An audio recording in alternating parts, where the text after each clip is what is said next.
నెల్లూరు జిల్లా Atmakur police division పరిధిలో దేవాలయాల్లో దొంగతనం చేసే ముఠాను ఆత్మకూరు పోలీసులు పట్టుకున్నారు. ఆత్మకూరు పోలీస్ డివిజన్ పరిధిలో 6 దేవాలయాల్లో దొంగతనానికి పాల్పడిన 4 దొంగలను వారి నుండి ₹1,00,000 విలువ చేసే బంగారం, వెండి వస్తువులతో పాటు నగదును స్వాధీనం చేసుకున్నట్లు డీఎస్పీ వేణుగోపాల్ చెప్పారు.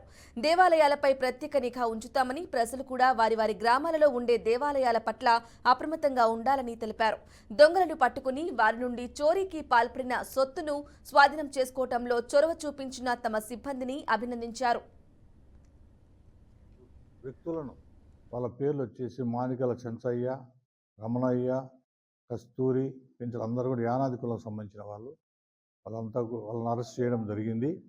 వాళ్ళ వయసు దాదాపు 25 నుంచి 30 సంవత్సరాల వయసు గలవారు. వాళ్ళంతా కూడా ఈ తాగుడుకు బానిసై ఖర్చుల కోసమని చెప్పి మన దేవాలయాల్లో ఉన్న హుండీలు కానీ, చిన్న చిన్న గుళ్ళో ఉన్నటువంటి చిన్న బంగారు వస్తువులు కానీ దొంగతనం చేయడం జరిగింది.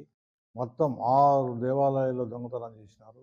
ఇలా 6 కేసుల్లో వీళ్ళ దొంగలుగా గుర్తించి వాళ్ళ దగ్గర నుంచి సుమారు ₹48,000 విలువ కలిగిన బంగారు వస్తువులు, నగదు స్వాధీనపరచుకోవడం అయింది. ఈ కేసులో ప్రతిభ చూపిన ఆఫీసర్లందరినీ కూడా అభినందించడం జరిగింది. ఆత్మకూరు సిఐ గంగాధరరావు మరియు అనంతసాగరం ఎస్ఐ